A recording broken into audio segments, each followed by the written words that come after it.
Scene Mom says, welcome to the new podcast from former Phoenix radio host Danny Cutler.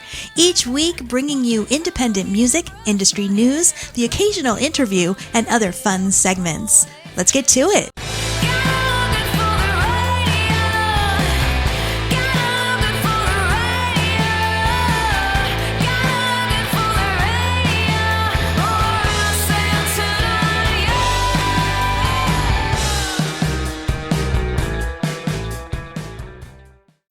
Scene Mom says hello and welcome to episode 75. I'm Danny, your host and Scene Mom. And as always, I'm glad you joined me. I hope you've had a good couple of weeks. I just returned from a whirlwind weekend in Pittsburgh, and it all revolved around a show and an Arizona music reunion. So I have two friends from Arizona, Harper and Amber, who moved to Pittsburgh around a year ago. And then I recently found out that a couple of other friends from Arizona, Ed Masley and Bob Hogue, were in a band together back in the 90s in Pittsburgh. I discovered this because I found out that they were playing a reunion show.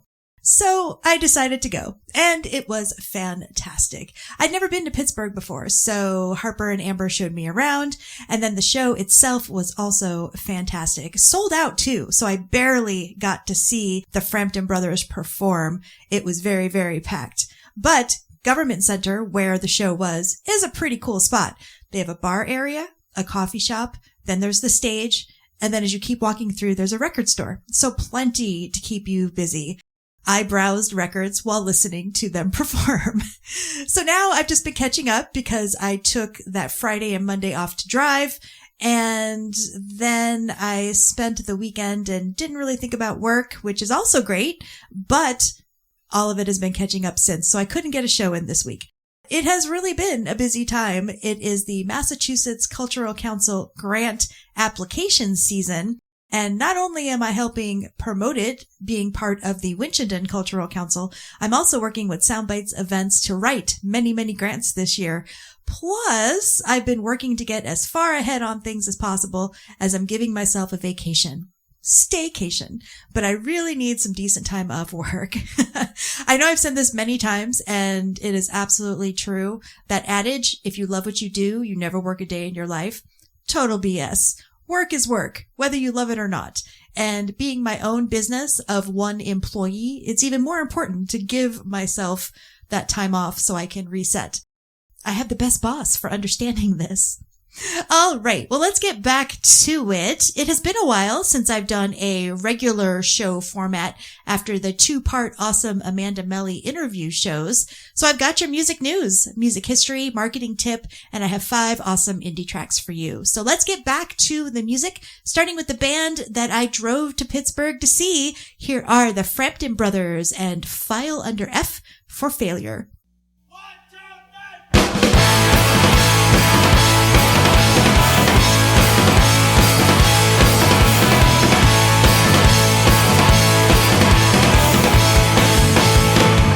File under F for failure. Noble though it was, or file it there for all the fun we shared, or just file it there because F is the letter you begin with when you're spelling out our name, which was a dumb one to begin with, but we kept it just the same. File under F. File under F.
just file it with your porn. But don't you take it to that old record store, they've already got a stack. And I just feel a little foolish when I buy so many back. File under F, file under F, file under F for the future of rock.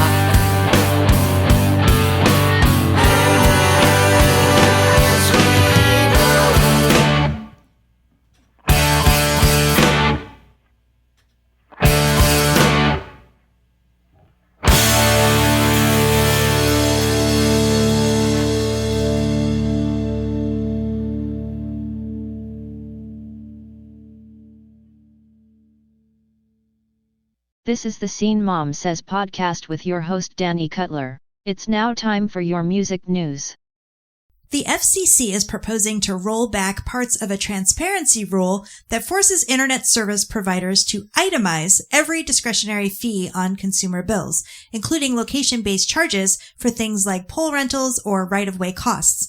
Under Chairman Brendan Carr's draft rule, ISPs could instead show only an aggregate fee for such extras, simplifying the required, quote, broadband nutrition label by removing machine-readable, multilingual, or phone-based disclosure obligations. Now, critics warn this could make hidden fees harder for consumers to detect, while supporters argue that the detailed requirements have become overly burdensome for providers. The Commission does plan to vote on this proposal on October 28th.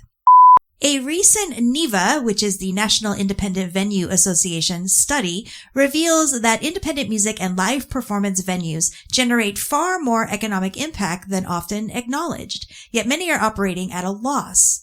The updated State of Live reports, broken down for each state, show that in 2024, independent venues in the United States produced over $153 million in economic output, contributed $86 million directly to the GDP, and supported more than 907,000 jobs, with wages and benefits exceeding $51.7 billion.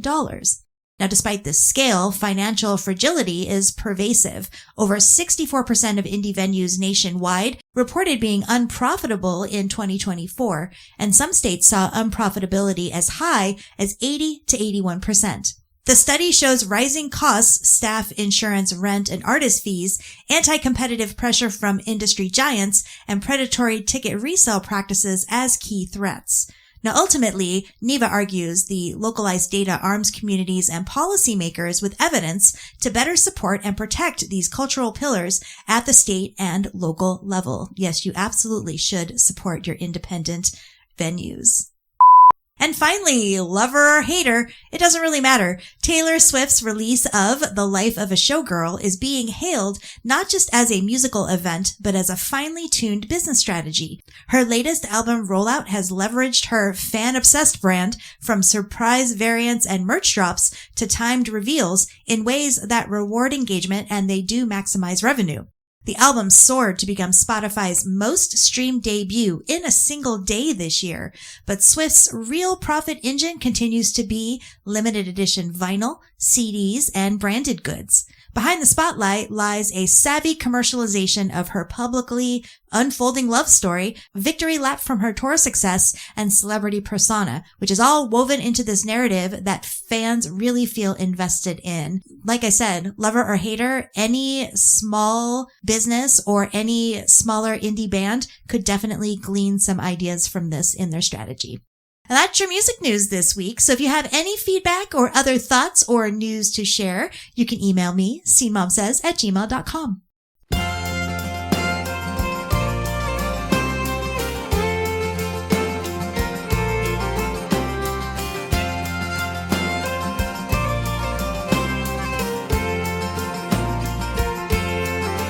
In the fields of green where I have been is the most beautiful nature scene. Let me tell you the tales of the fields of green. As you're walking down the road, there are stories of old with big open skies and flowers of gold in a place where no one is mean. the fields, fields of green. The fields of green have flowers to grow that will bring you up to heaven. Count their tips, 1, 2, 3, 4, 5, and 6. One more that makes 7. The fields of green have mountains go all the way up to the sky. I'd like to climb them, but I'm so incredibly high.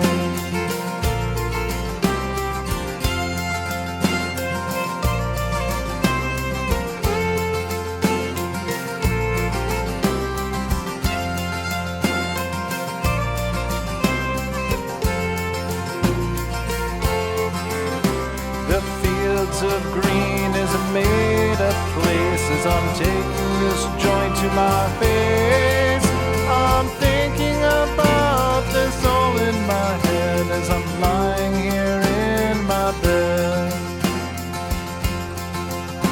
Now it's a place you can go if you want, whether you're peer pressured from your friends or not. It's the greatest place in the land. All you need is a joint in your hand.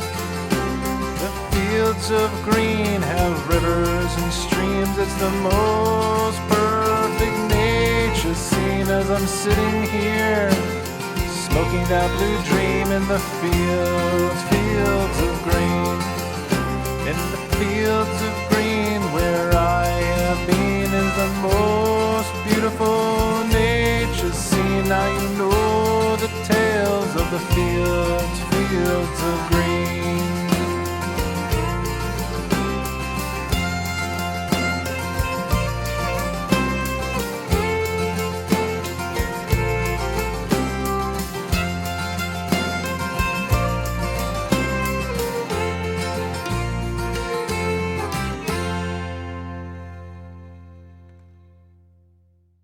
That was Jukebox Jake Goldstein, a folk musician from here in north central Massachusetts, and the song was called Fields of Green. This is the first release of his debut album, which is called The Road Less Traveled. The entire album will be available Friday the 17th everywhere you stream music.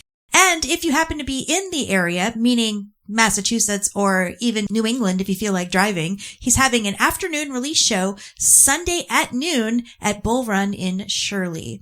Noon. Those are my kind of show hours now. C-Mom says it's time for some music history. On October 1st, 1962, the Beach Boys debuted their album Surfin' Safari. They launched their career with this record, helping to define the surf rock sound that would dominate early 60s pop culture. On October 2nd, 1954, Elvis Presley made his first and only Grand Ole Opry appearance, receiving a lukewarm response, but that pushed him toward a more rock and roll type sound instead of country. On October 4th, in 1980, Queen topped the charts with Another One Bites the Dust. The funky bass-driven anthem became their biggest American hit and crossed over to R&B and dance audiences. On October 5th in 1962, the Beatles' debut single, Love Me Do, was released. It introduced their signature harmonies, and it marked the beginning of Beatlemania. And finally, on October 10th in 1969, King Crimson released In the Court of the Crimson King. The album's innovative blend of rock, jazz, and classical influences made it a cornerstone of progressive rock. That is some music history for you this week.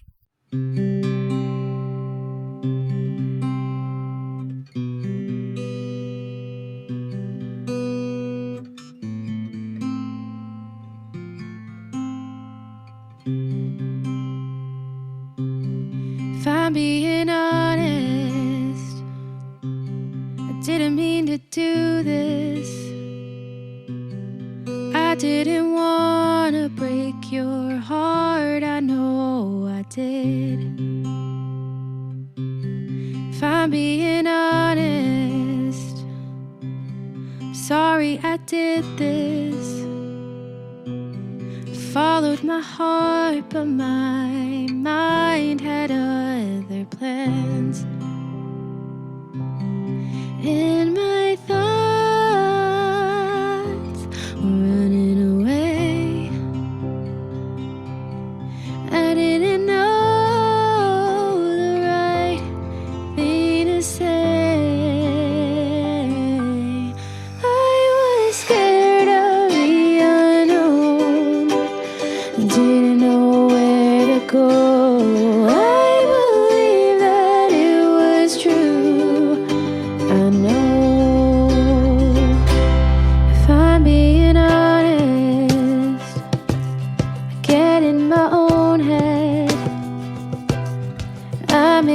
problems that weren't even there.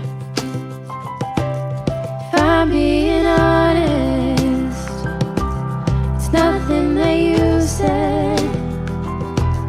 I wanted to break my own heart before you could. And my thoughts were running away. I didn't know the right thing to say.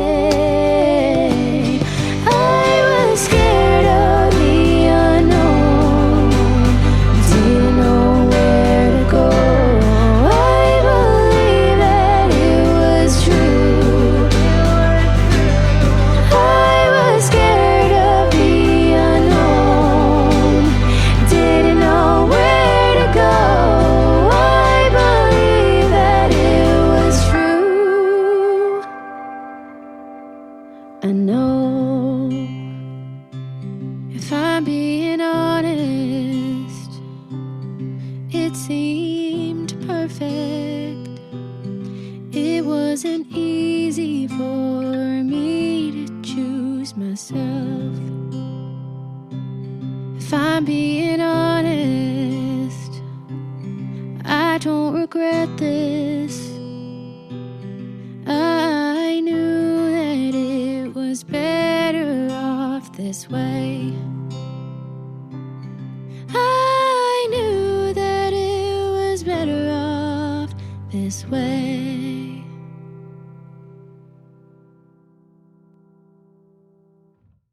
That was Connecticut artist Katie Verostic and Honest. It's off her new EP, To Be Honest. She is a lovely vocalist, and she was also one of the prize winners in the Singer-Songwriter Showcase competition this year. Go and follow her on all the things and give all of her music a listen as well. Scene Mom says it's time for your marketing tip of the week. I may have discussed this one before, but it's definitely worth bringing up again. Claim your Facebook page URL. It's such a small thing, but it has a big impact on your reach. I've seen pages with both 200 followers and 4,000 followers, and their page URL still has that weird generic profile number. Not only does it look unprofessional, it's way more difficult to tag when others want to do it. I run into this a lot with a venue that I work with.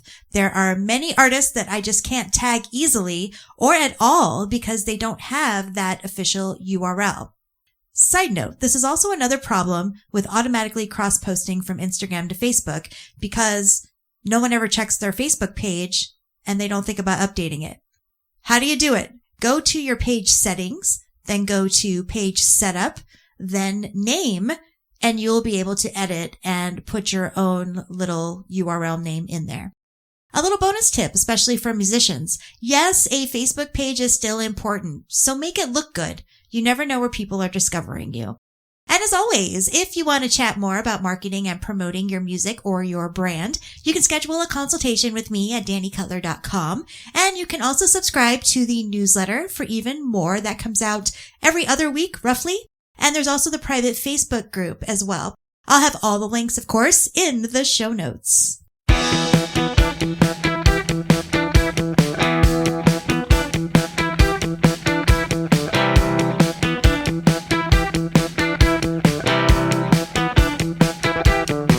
You're gonna give your soul to the top of the line. Gonna harm yourself in the name of the afterlife. Oh, yeah, you're being robbed.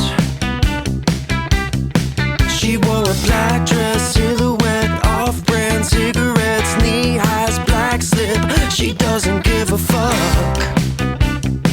She's done feeling robbed.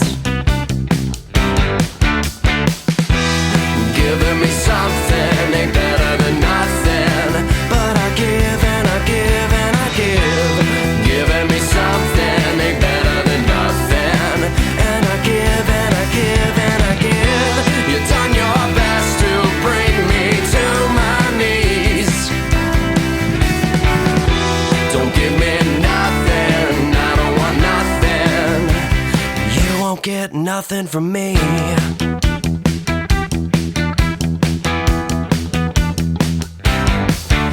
just a dope fiend, never clean, always stealing magazines, French press, chap lips, shopping carts and memories. Oh, he's done feeling robbed. Now she's so high school, Dairy Queen, Percocet, shopping sprees, late night laundry, men control her body and oh, she's done feeling robbed. Are we all giving me something ain't better than nothing? But I give and I give and I give. Giving me something ain't better than nothing. And I give and I give and I give. You've done your best to bring me to my knees. Don't give me nothing, I don't want nothing. You won't get nothing from me.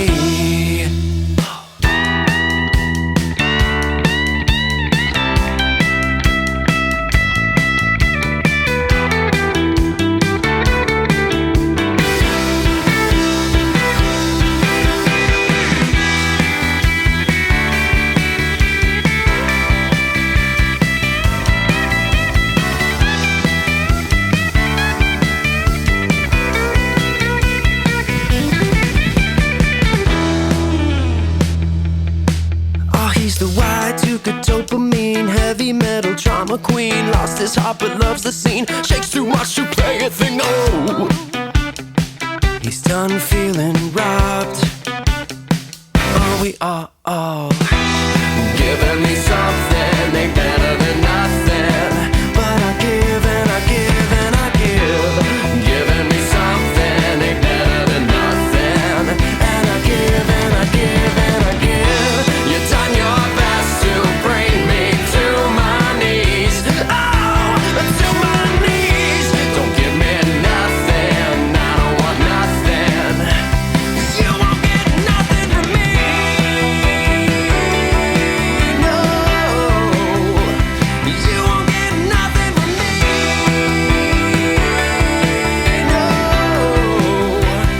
you won't get nothing from me. No,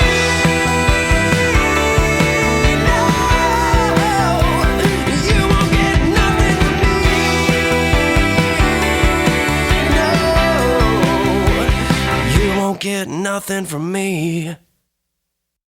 I had to play a tune from one of my hosts when I was in Pittsburgh. That was Harper and the Moths with Nothing From Me. C-Mom says it's time for some good news to share.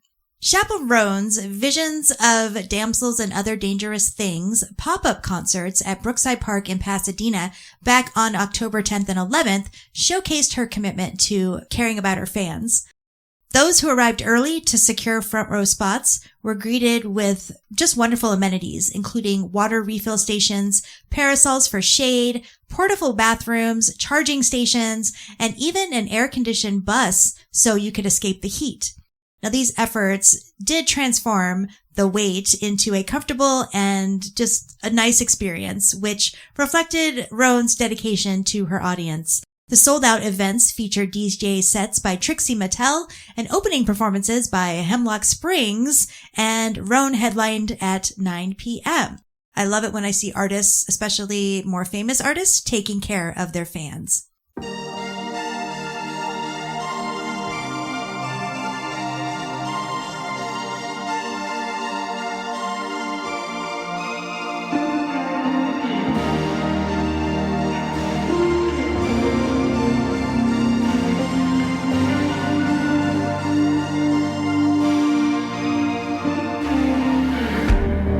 We're falling apart to our favorite song, and I wouldn't have it any other way.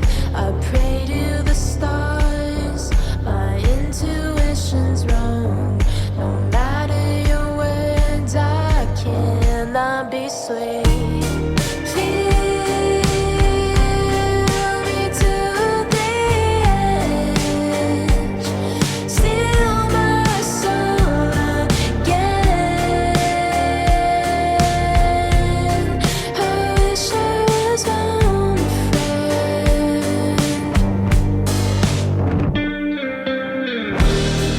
The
That was Arizona artist Fawn Flora and her latest single, I Wish I Was My Own Best Friend. I have to send congrats to Jasmine. She recently signed with Phoenix label Fervor Records, and I'm so happy for all of them. A great match. I miss you all. And with that, we wrap up episode 75. Links to all of the music and news you heard this week will be in the show notes. If you have any feedback, you can always get in touch on social media. scenemomsays on Facebook, dcutleraz everywhere else. And you can email me, scenemomsays@gmail.com. And always, if you like what you hear, please share. I'm also an independent artist. Thanks as always for listening, and you will hear me again soon. You've been listening to the Scene Mom Says podcast. Intro, outro music is Look Good for the Radio by Fairy Bones. Learn more about Danny and the show at dannycutler.com.